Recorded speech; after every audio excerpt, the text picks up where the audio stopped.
எழுத்தாளர் ஜெயகாந்தன் அவர்களுடைய ஒரு சிறுகதை. வெகு நாட்களாக படிக்க வேண்டும் என்று நினைத்த கதை. தலைப்பை பார்த்த மட்டில் சரி, சற்று காலம் கடந்து படித்தால் புரிதல் இருக்கும் என்று எண்ணி பிற்பாடு மறந்தே விட்ட கதை.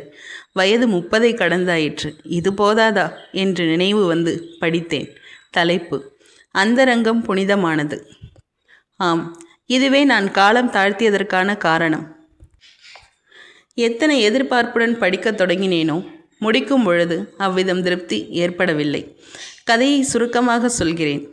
ஒரு மகன் தன் தந்தையின் திருமணம் தாண்டிய உறவை கண்டறிகிறான். அதை தன் தந்தையிடம் கேட்க நினைக்கிறான். அதற்கிடையில் தான் தன் தாத்தா பாட்டி வீட்டில் வளர்ந்தது, தனக்கு மிக இளைய சகோதர சகோதரி இருப்பது, தன் தாயின் விட்டேற்றியான நடவடிக்கைகள் அனைத்தையும் அசை போடுகிறான். மனோதைரியம் திரட்டி தன் தந்தையிடம் தனிமையில் சந்தித்து கேட்டும் விடுகிறான்.